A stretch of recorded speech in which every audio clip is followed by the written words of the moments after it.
하나님은 사랑이시라 제목으로 여러분과 함께 말씀을 나누겠습니다.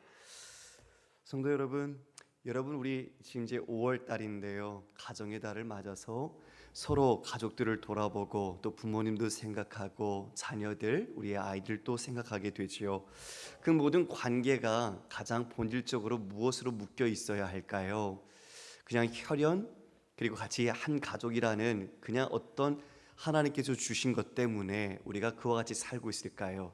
진짜 우리 그리스도인은, 성도는 무엇으로 묶여 있어야 할까요? 바로 그것은 사랑입니다. 오늘 본문을 보면 하나님은 사랑이라는 제목처럼 하나님의 본성, 하나님이 가지고 계신 본질이 사랑입니다. 그래서 하나님께서 먼저 우리를 사랑하셨다는 것을 요한은 강조해주고 있습니다. 여러분, 우리도 누군가를 만나서 서로를 좋아하게 되고 사랑하려면 그 사람을 알아가야 하죠. 모르는 사람을 무턱대고 사랑할 수는 없어요. 왜냐하면 그 사랑은 내가 조건으로 얻어내는 게 아니라 사랑은 내 자신을 내어주는 거기 때문입니다. 그러니까 사랑 자체의 속성은 내 유익을 구하지 않습니다. 그를 위해 내 자신이 헌신하고 희생하고 또 그를 위해 내 자신은 사라지는 것, 그것이 사랑이 가지고 있는 내용이겠죠.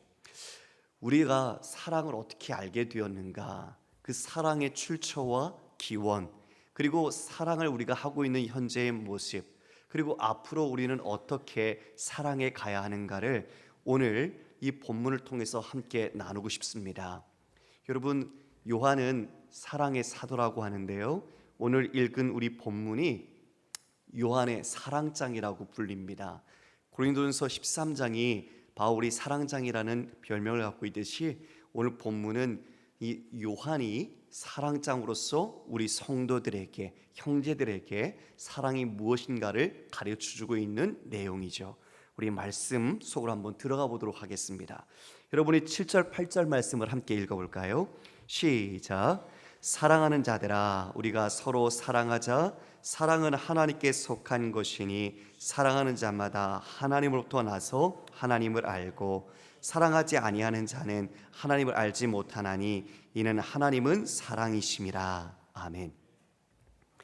사랑하는 자들아, 요한이 자신을 그 형제들, 자매들, 공동체를 이 사랑하는 자로 규정하면서 부릅니다. 그런데 그 사랑이 어디에서 시작되었나? 사랑을 우리가 어떻게 해야 되나? 이렇게 이야기하는데요, 우리가 서로 사랑하자라고 이야기하네요. 그러면서 사랑은 하나님께 속한 것이다, 곧 하나님께로부터 난 것이라는 거죠. 그러니까 곧 다시 말하면요, 우리 안에는 사랑이 없어요. 우리는 사랑할 수 있는 어떤 실력과 어떤 능력을 가지고 사랑할 수 있는 존재가 아닌 것을 먼저 알아야 한다는 거죠. 사랑은 하나님께 속한 것, 하나님께로부터 난 것입니다. 우리가 그 사랑을 받았습니다. 하나님이 우리를 사랑해 주신 거죠. 먼저 사랑해 주셔서 우리가 사랑에 눈뜨기 시작했습니다. 그래서 하나님께 이 사랑이 속했으니 사랑하는 자마다, 곧 그 사랑을 받아서 그 사랑을 아는 자, 이와 같이 그는 하나님부터 나서 하나님을 안다라고 말하는 겁니다. 왜요? 사랑이 하나님의 본질이기 때문에, 속성이기 때문에 그 사랑을 우리가 알 때 하나님부터 나게 되고 하나님을 알게 된다. 그러니까 사랑이 없으면 하나님을 알지 못하는 것이죠. 그리고 사랑하지 않으면 하나님께로부터 난 자가 아니라는 것을 알게 됩니다. 성도 여러분, 그러니까 우리 모든 그리스도인은 사랑으로 사는 자입니다. 할렐루야.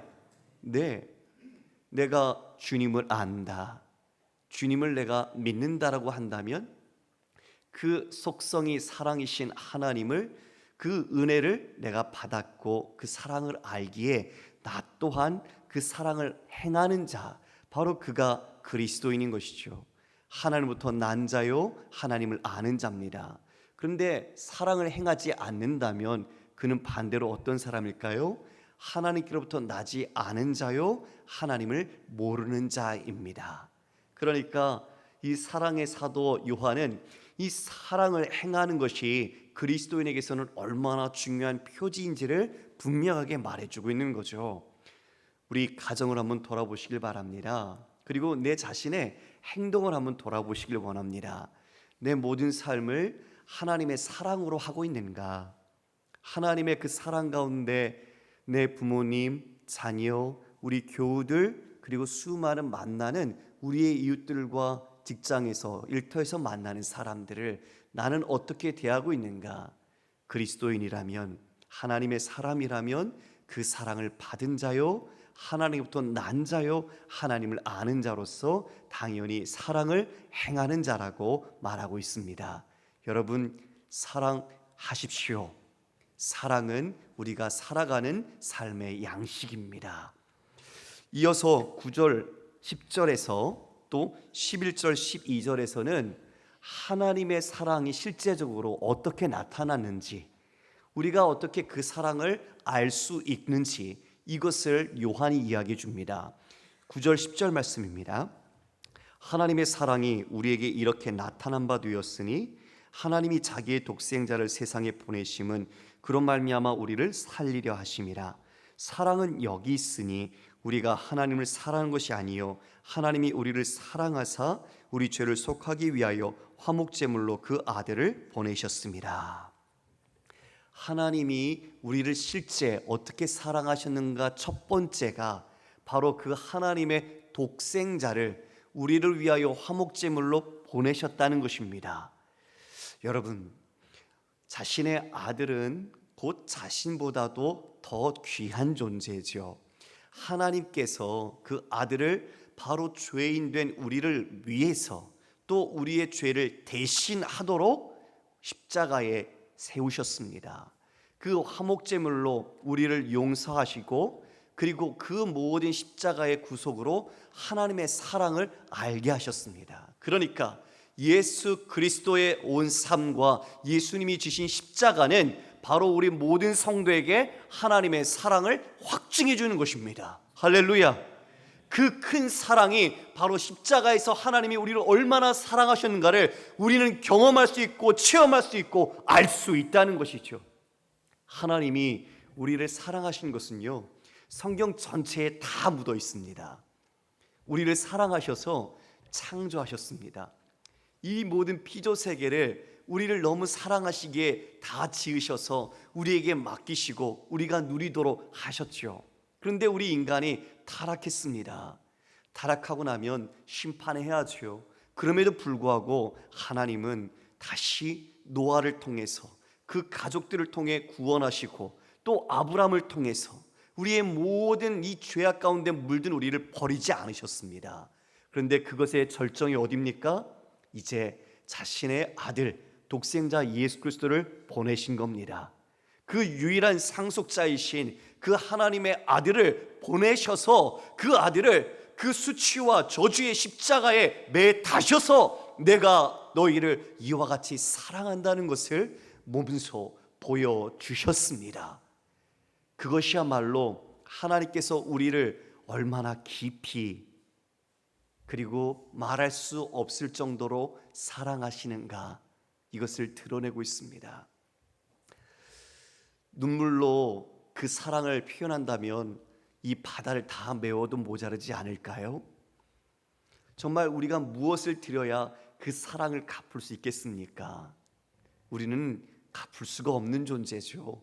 우리는 사랑한다고 여전히 말은 하지만 우리의 사랑은 우리 중심적이기도 하고 여전히 우리 안에 제한되어 있는 사랑입니다. 그러나 하나님의 사랑은 무한하시고 영원하십니다. 지금도 그 십자가의 예수 그리스도의 그 구속의 은혜가 여전히 이 세상의 수많은 사람들이, 인류에게 하나님의 사랑으로 작용하고 있고, 그 사랑으로 그들을 부르시고 있습니다.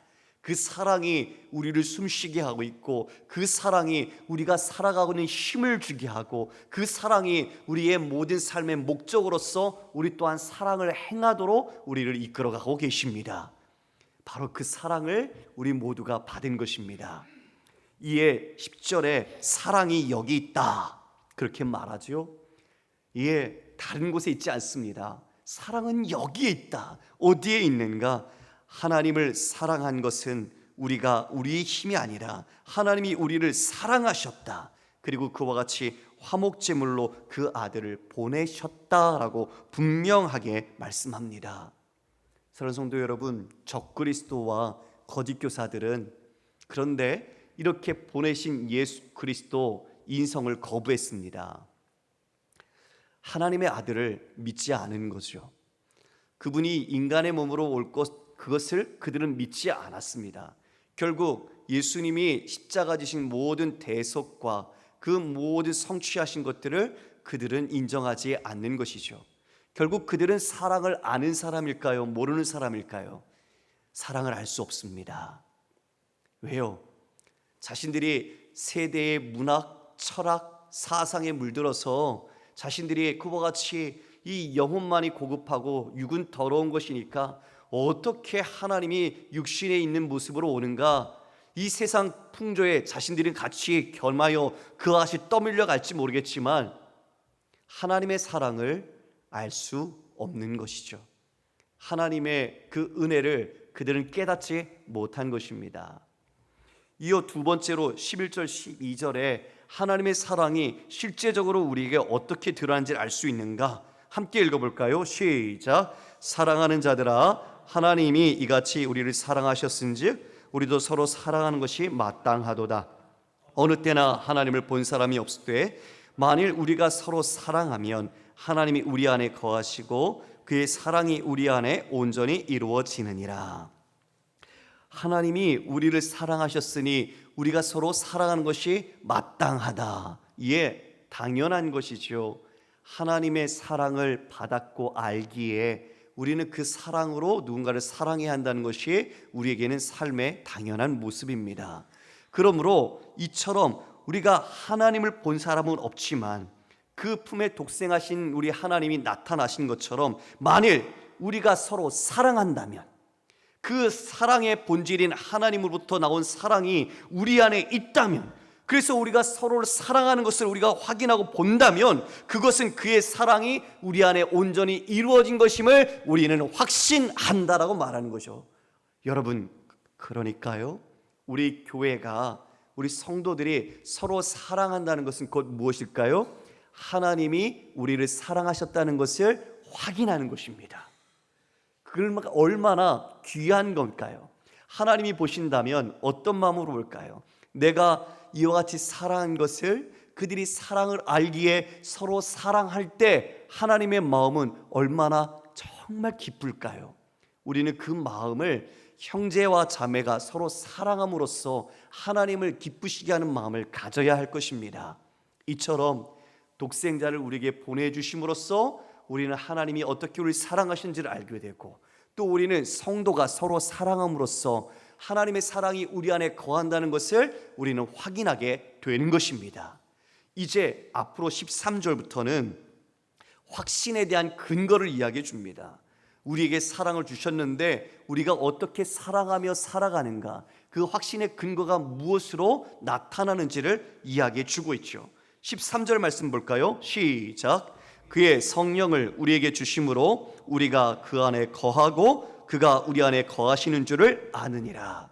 여러분, 성령을 주십니다. 하나님의 영이죠. 미혹의 영, 거짓의 영을 받은 자들은 사랑을 말로만 합니다. 그러나 그 사랑의 말은 속임수죠. 오히려 그들의 사랑은 교인들 간의 분열과 다툼을 만들어 놓습니다. 그들은 서로 사랑하지 못하게 만들어 놓는 거죠. 사랑이 식어갑니다. 믿지 못하게 만드는 거죠. 그러나 하나님의 사람은 그 안에 성령이 임하기에 그 성령으로서 하나님이 누구신지를 알게 되고, 그 성령으로서 사랑을 알게 되고, 성령 안에서 하나님과 교제하면서 점점 그 사랑이 성숙해져가며 온전히 이루어져 가는 것입니다. 그러니까 하나님의 영을 받은 사람은 사랑하는 사람이다. 그러나 세상의 영, 미혹하는 영, 거짓의 영을 받은 자는 사랑을 말할지라도 참 사랑을 알지 못한다.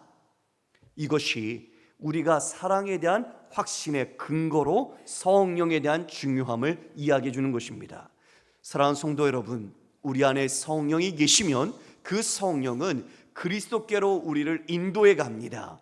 그리고 점점 그리스도께서 우리를 얼마나 사랑하셨는지를, 그 십자가, 그분의 공생애를 통해서 내게 베푸신 하나님의 알알이 박혀있는 그 십자가와 사랑의 모든 것들을 깨닫도록 만들어 가십니다.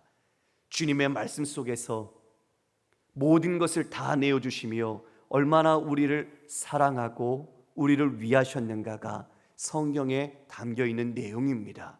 우리는 그것을 눈으로 또한 성령으로 깨달아 우리는 말씀을 보게 되는 것이죠. 우리 14절 말씀 읽어볼까요? 시작. 아버지가 아들을 세상의 구주로 보내신 것을 우리가 보았고 또 증언하노니. 확신의 근거 두 번째로는 사도들의 증거, 사도들의 간증을 이야기합니다. 사도들은 직접 보았지요. 요한은 보았습니다. 요한은 아버지가 아들을 세상의 구주로 보내신 것을 우리가 보았고 또 그것을 내가 증언한다. 예, 사도들을 예수 그리스도의 그 모든 것을 보았죠. 요한은 보았습니다. 그리고 그분이 얼마나 사랑하셨는가를 입었습니다. 성경에서 그가 사랑하시는 자가 요한이었죠. 그래서 요한은 주님께 사랑을 많이 받았습니다. 거기에 그 사랑을 증언합니다. 여기 세상의 구주라는 표현은 로마 황제를 표현할 때 썼던 칭호입니다. 그러니까요, 이 말을, 이 단어를 쓴다는 것 자체는 생명을 내어놓고 표현할 수 있는 거예요. 하나님의 사랑을 아는 사람만이 이 말을 고백할 수 있는 겁니다. 쉬운 말이 아니죠. 여러분, 우리 다시 한번 이걸 적용해 볼까요? 우리는 세상의 구주라고 지금 예수 그리스도를 일컬었던 이 말 자체가 생명을 걸고 우리의 신앙의 선배들이 이야기했다면, 우리는 지금 우리는 어떤 생명을 걸고 우리는 무엇을 고백해야 할까요? 이 세상의 구주라고 해서 나타나 있는 사람은 없습니다. 그런 대적자들의 모습은 실체적으로 우리 눈에 보이진 않습니다. 그러나 우리의 영혼과 생명을 하나님께로부터 떨어뜨리는 실제적인 악한 사단과 마귀들이 있습니다. 우리는 그 모든 세상의 가치관과 그 사고방식 속에 우리 또한 물들어서는 안 됩니다. 그들이 가는 길이 세상의 구주라고 그들을 말할 겁니다. 돈 따라가야 돼. 사람 따라가야 돼. 그리고 우리의 지식이 세상의 트렌드를 따라가야 돼. 예, 물론 필요하죠. 그러나 그것이 우리의 구주가 아니거든요. 그런데 구주인 것처럼 우리를 속입니다. 그것을 사랑하게 만듭니다. 그것이 마치 우리가 예수를 믿음으로써 예수의 이름으로 그것을 구한다면 우리는 정말 무엇을 사랑하는 것일까요? 다시 여러분, 우리 이 자리에서 결심해야 할 것입니다. 우리의 일을 하나님이 주심으로 우리는 충성하지만 그 일이 우리의 우상이 되거나 돈이 우리의 목적이 된다면 우리는 하나님의 사랑을 모르는 것과 같습니다. 그 모든 것 속에서 하나님과 함께하며 그리스도를 닮아감으로 더욱 사랑의 깊이를 더해야 하는데, 우리가 삶을 살수록 그리스도의 사랑이 짙어지는 게 아니라 이 세상의 것을 바라는 마음으로 주님께 간구하고 주님 앞에 우리의 목적을 그와 같이 내놓는다면 우리는 무엇을 믿는지 분명하게 하나님 앞에서 다시 돌아봐야 할 것입니다. 여러분, 복음서에 보면 부자 청년이 나옵니다. 그 부자 청년이 영생에 대한 궁금함, 그 자신 안에 영생에 대한 소망을 갖고 있어서 예수님을 찾아왔죠. 선한 선생님이여, 어떻게 해야 우리가 이 영생을 내가 얻겠습니까? 라고 묻습니다. 그 예수님과 대화를 나누게 되는데요, 우리 대화의 현장으로 한번 가볼까요? 마태복음 19장 18절 이하의 말씀인데 제가 읽겠습니다. 이르되 어느 계명이오니까 예수께서 이르시되 살인하지 말라, 간음하지 말라, 도둑질하지 말라, 거짓 증언하지 말라, 내 부모를 공경하라, 내 이웃을 내 자신과 같이 사랑하라 하신 것이니라. 자, 다시 앞줄만 띄워주시겠습니까? 지금 10계명 중에서 두 번째 그룹, 대인관계의 계명을 예수님이 말씀해 주십니다. 그런데 맨 마지막을 보니까 내 부모를 공경하라 하고서 내 이웃을 내 자신같이 사랑하라 하신 것이라. 대인관계의 주제와 그 요약을 딱 해서 말씀해 주세요. 그렇죠? 대인관계는 내 몸을 내 이웃과 같이 사랑하는, 내 이웃을 내 몸과 같이 사랑하라는 것이죠. 그것을 직접 말씀을 해 주셨어요. 그러면서 지금 20절에 그 청년이 이르되 이 모든 것을 내가 지켜 싸운즉 아직도 무엇이 부족합니까? 그러니까 이 청년은요, 하나님을 사랑하는 것, 그리고 이어서 지금 이어 이 이웃을 내 몸과 같이, 내 자신같이 사랑하는 것을 행했다는 거예요. 그래서 이 외에 더 부족한 게 무엇입니까? 라고 물었어요. 대단하죠? 자신이 이 계명을 다 지켰대요. 그리고 무엇이 부족한지 예수님께 물었어요. 자, 그러면 예수님께서 여기에 더 무엇을 말씀하셨을까요? 21절 말씀 다 같이 읽습니다. 시작. 예수께서 이르시되 내가 온전하고자 할진대 가서 내 소유를 팔아 가난한 자들에게 주라. 그리하면 하늘에서 보화가 내게 있으리라. 그리고 와서 나를 따르라 하시니 그 청년이 재물이 많음으로 이 말씀을 듣고 근심하며 가니라. 주께서 말씀하신 것은, 자, 소유를 팔아서 가난한 자들에게 주라. 그러면 하늘에서 보화가 있을 것이다. 너를 위한 보화가 있다. 그리고 나를 따르라 라고 말씀하셨습니다. 그 계명을 다 지켰다고 말한 그 청년에게 재물을 팔아서 가난한 사람에게 주라라고 하자 그의 표정은 어떻게 일그러졌을까요? 예, 재물이 많음으로 이 말씀을 듣고 근심하며 가니라. 여러분, 근심했어요. 주님을 따르지 못하고 돌아서 떠나갔어요. 재물, 그것이 그 청년에게는 하나님이었죠. 재물을 버릴 수가 없는 겁니다. 가난한 자에게 그 재물을 내어줄 정도로 자신이 하나님과 그리고 이웃을 사랑하지 못하는 것이죠. 무엇을 사랑했어요? 재물을 사랑했어요. 자기는 하나님, 이웃 사랑하는 줄 알았어요. 자, 저를 보십시오. 이게 착각이에요. 이게 착각. 종교인들이 이렇게 착각하거든요. 내가 예배 드리고 헌금하고 기도하고 그러기만 하면 자동적으로 나는 하나님을 사랑하고 있는 것처럼 생각하며 사는 거죠. 일종의 종교 서비스를 받아서, 아, 하나님 내가 이렇게 해드렸으니까 내 삶을 지켜주시고 가정을 평안하게 해주셔야죠. 여러분, 이건 종교예요. 신앙은 우리 모두가 주님의 사랑을 알기에 내 자신을 다 내어드리는 것이 예배고 그것이 우리의 삶입니다. 그래서 자기 부인이란 내가 죽는 거예요. 내가 죽어야 예수가 내 안에서 살지요. 내가 살아있고 내가 원하는 게 있는데 어떻게 예수가 살고 예수님이 우리를 다스리겠어요? 내가 죽어야 우리 교회 모든 사람들이 각각 다 죽어야 주 안에서 하나가 될 수 있는 거예요. 내 마음대로 내 뜻이 살아있는데 어떻게 하나님이 나를 통해서 하나님의 일을 이루시겠습니까? 그러므로 우리 모두는 죽는 겁니다. 바울이 날마다 내가 죽노라라고 말한 것처럼 우리는 내 자신이 죽을 때 예수가 살아서 예수 안에서 우리가 하나가 되는 것입니다. 지금 이 청년은 예수님께서 재물 이야기를 꺼내셨지만 첫 번째 앞부분에 있는 대신관계에서 이미 무너진 겁니다. 하나님을 사랑하지 못했어요. 재물을 사랑한 것이지 하나님을 사랑하지 못한 거예요. 결국 하나님을 사랑하지 못하는 자는 이웃을 사랑하지 못합니다. 왜냐? 사랑은 하나님께로부터 나기 때문에. 하나님의 사랑을 알지 못하고 하나님과 온전한 사랑의 관계에 있지 못하면 여전히 이웃을 사랑한다고 하지만 내 마음으로 사랑하는 거예요.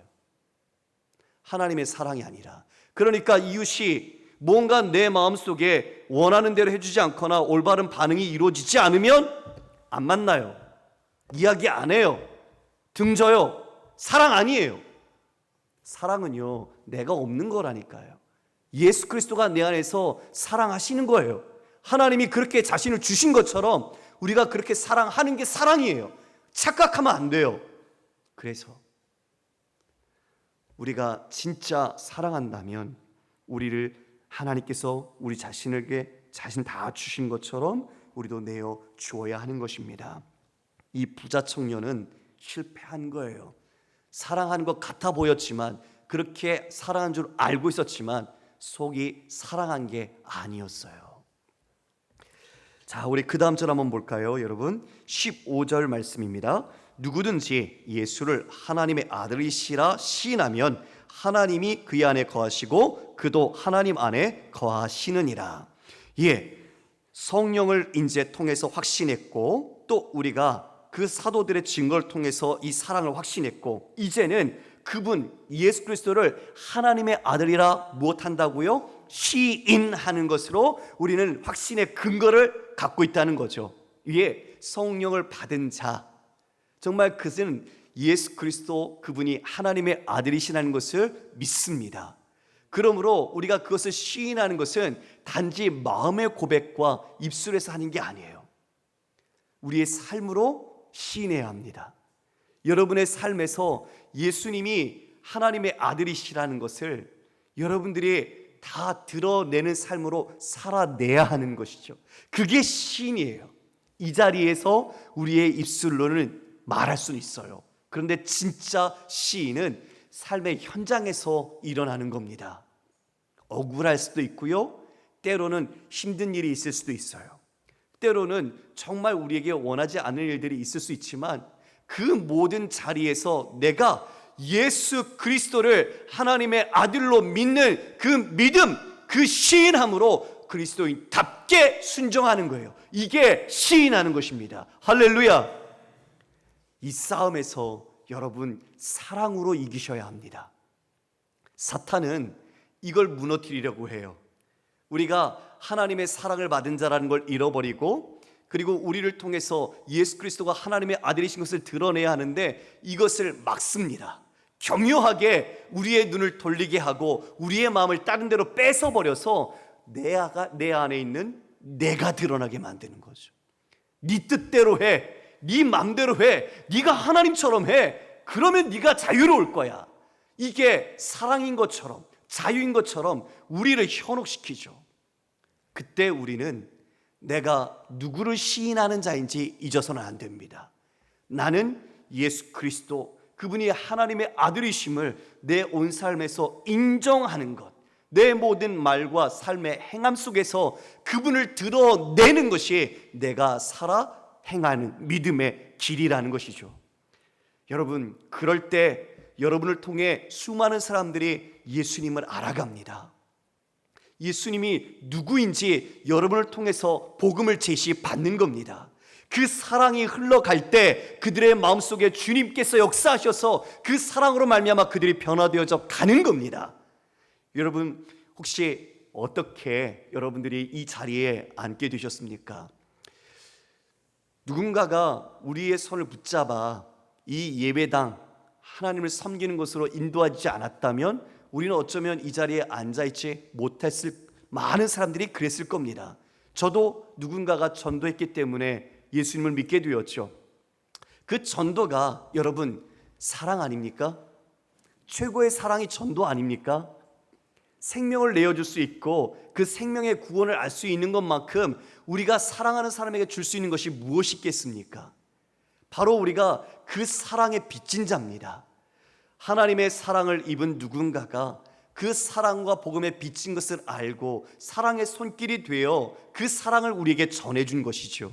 그 사랑의 실체가 우리가 열매로서 이 자리에 앉아있는 것이고, 우리 또한 그 사랑에 감사하고 감격하여 하나님을 예배하는 자로 서 있을 뿐만 아니라 우리 또한 누군가에게도 내가 받은 하나님의 사랑을 전하는 사랑의 손길과 발이 되어야 하는 것입니다. 그게 우리의 모든 신자가 이 삶에서 전도라는 최고의 사랑을 베풀어야 하는 이유인 것이죠. 자, 우리 그 다음 구절 한번 읽어볼까요? 우리 16절 말씀 함께 읽겠습니다. 시작. 하나님이 우리를 사랑하시는 사랑을 우리가 알고 믿었노니 하나님은 사랑이시라. 사랑 안에 거하는 자는 하나님 안에 거하고 하나님도 그의 안에 거하시느니라. 이로써 사랑이 우리에게 온전히 이루어진 것은 우리로 심판날에 담대함을 가지게 하려 함이니 주께서 그러하신 것 같이 우리도 이 세상에서 그러하니라. 하나님이 우리를 사랑하시는 사랑을 우리가 알고 믿었다. 이에 하나님의 사랑으로 우리는 감화되었고 그 사랑에 감격했고 그 사랑에 항복했습니다. 그래서 우리는 그 사랑을 알고 우리 또한 사랑을 합니다. 그 사랑하는 자 안에는 하나님이 거하십니다. 그러면 이로써 사랑이 우리에게 온전히 이루어지는데 17절에 말씀하신 바 우리로 심판날에 담대함을 가지게 하려 함이라. 자, 여러분, 저를 보시겠습니까? 우리가 예수님을 영접하면 성령께서 우리 안에 내주하십니다. 그분은 그리스도와 우리를 더 밀접하게, 그리스도 더 닮아가도록 우리를 이끌어 가시죠. 그것은 사랑의 열매를 더욱 맺어가는 것입니다. 그렇게 사랑의 열매를 맺는 자, 예수님을 구주로 영접한 자는 그리스도의 심판대 앞에 두려워하지 않습니다. 왜요? 사랑하시는 분이니까요. 그분이 나를 사랑하시는 분이라는 것을 알기 때문에 우리는 두려워하지 않는 것입니다. 그러나 두려워하는 사람이 있습니다. 누굴까요? 하나님의 사랑을 알지 못하고 하나님의 뜻대로 순종하지 못하는 사람은 그 심판대를 두려워합니다. 여러분, 달란트를 맡겼어요. 그런데 주인이 어떤 성품이고 주인이 어떤 것을 좋아하는지 아는 종은 장사해서 더 남깁니다. 그러나 주인을 모르는 사람은 그것을 땅에 묻어두죠. 결국 어떻게 됩니까? 책망만 받게 되고 있는 것도 빼앗기게 됩니다. 우리를 구원하신 주님이 어떤 분인지, 우리를 사랑하시는 분이라는 걸 알면 여러분, 비록 우리가 때로는 죄를 지어서 넘어지기도 하고 우리가 가지 말할 길을 간다고 했을 때라도 그분이 우리를 사랑하신 걸 알 때 우리는 어떻게 해요? 돌아가는 거예요. 돌아온 탕자처럼 아버지 집에 가자. 그러면 거기 안에서 아버지께서 내 나를 품꾼 하나로 보더라도 나는 그 안에서 안전할 것이다. 아버지를 향한 신뢰와 믿음 가운데 돌아가는 거예요. 그게 하나님의 사랑이에요. 그런데 하나님을 모르는 자, 하나님의 사랑을 모르는 자는 두려움에 떱니다. 심판밖에 없으니까요. 그 두려움이 영적 불안감이 이미 형벌을 받고 있는 거예요. 그게 형벌이에요. 사랑도 받지 못하고 하나님도 알지 못하고 하나님 안에서 자유함도 없고 생명도 누리지 못하면서 자신이 원하는 대로 가면서 불안에 떨고 있는 그 모습 자체가 이미 형벌과 심판을 받고 있는 모습이겠죠. 그러나 우리는 담대하다. 할렐루야. 하나님이 사랑하시니까요. 자녀를 키우면서 제가 그걸 좀 느껴요.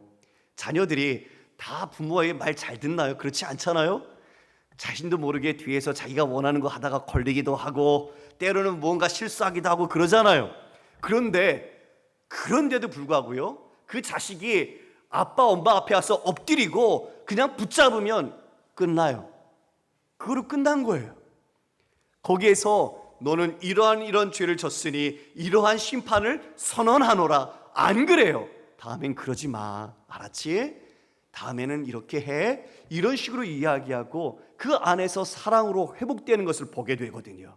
그런데 만약 자식이 아버지와 아들 사이에서 사랑하지 못하고 눈치만 본다면, 사랑이라는 걸 알지 못하고 아버지를 두려워만 한다면 그게 무슨 아버지고 아들이에요?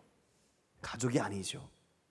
우리는 하나님을 그와 같이 우리를 사랑하시는 분으로 알고 또 그 사랑 안에서 기뻐하고, 그러므로 우리는 이 심판 속에서도 그 사랑으로 말미암아 두려워하지 않는 존재임을 믿으시길 바랍니다. 18절에 이렇게 그래서 말하지요. 사랑 안에는 두려움이 없고 온전한 사랑이 두려움을 내쫓나니 두려움에는 형벌이 있음이라. 두려워하는 자는 사랑 안에서 온전히 이루지 못하였느니라. 자, 우리 20절 21절 말씀 마지막으로 한번 읽어볼까요? 시작. 누구든지 하나님을 사랑하노라 하고 그 형제를 미워하면 이는 거짓말하는 자니 보는 바 그 형제를 사랑하지 아니하는 자는 보지 못하는 바 하나님을 사랑할 수 없느니라.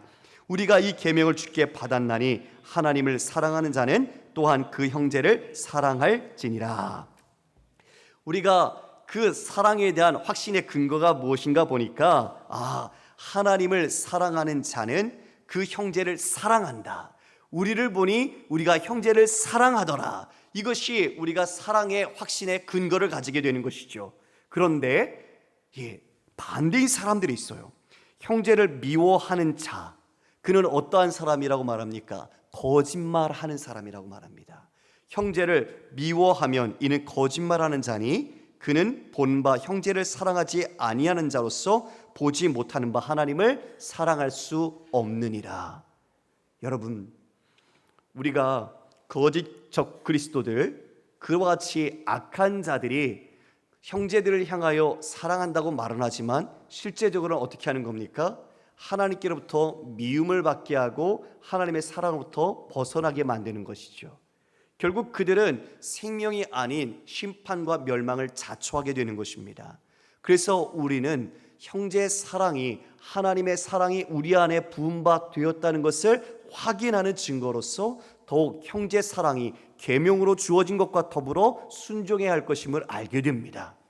우리가 서로 사랑하는 것은요, 사랑을 받은 자로서 당연히 합당할 뿐 아니라 그 사랑을 주신 하나님을 알고 그 은혜로 우리는 기뻐하기 때문에 서로 사랑하는 것입니다. 우리 로마서 말씀을 함께 읽어볼까요? 로마서 8장 37절 이하의 말씀 우리 함께 읽어보겠습니다. 시작. 그러나 이 모든 일에 우리를 사랑하시는 이로 말미암아 우리가 넉넉히 이기느니라.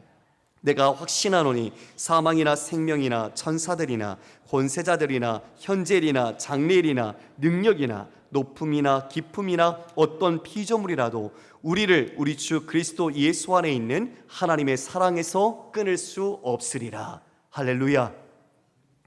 우리를 사랑하시는 하나님, 사랑받을 자격 없는데, 그런 근거조차 없는데 우리를 사랑하셔서 자신의 아들을 내어주실 뿐만 아니라 그 사랑을 끊을 수 없을 정도로 지금도 사랑을 부어주시는 하나님이십니다. 사랑하는 교회 여러분, 여러분 안에 계신 성령으로 말미암아 하나님의 사랑이 계속 분바됨을 경험하시길 원합니다. 세상의 것에 우리의 마음을 두지 마십시오. 우리의 예배를 형식화시키지 마십시오. 이 예배는 사랑의 예배가 되어야 합니다. 하나님이 우리를 사랑하심에 감격하여 우리의 기쁨의 눈물과 우리 안에 있는 감사로 하나님께 드려야 할 예배입니다. 그 은혜가 클수록, 그것을 깊이 깨달을수록 우리는 온 마음을 다해 하나님 앞에 감사와 사랑함으로 예배하게 될 것입니다. 하나님이 이것을 기뻐하십니다. 우리 오늘 말씀을 통해서 요한이 하나님은 사랑이시다, 하나님의 본질이 사랑이시고 그분이 우리를 먼저 사랑하심이 이와 같이 예수 그리스도를 주심으로 또 우리가 서로 사랑함으로써 확증되었다는 것을 말씀하신 바, 다시 내 자신이 하나님의 사랑 그리고 하나님의 그 큰 은혜를 입은 자로서 사랑의 사람으로 서 있는가, 사랑 받는 자로만 내가 행하고 있는가, 아니면 그 사랑이 내 자기중심적인 사랑으로 왜곡되어 사랑한다고 말하고 있는가, 다시 돌아보시면서 하나님, 우리 주 예수 그리스도의 십자가 앞에서 그 사랑을 다시 묵상하고 그 참 사랑으로 우리 형제와 이웃, 여러분의 모든 삶에 만나는 이웃들을 품고 사랑하는 진정한 그리스도인이 되시기를 주님의 이름으로 축원합니다. 아멘.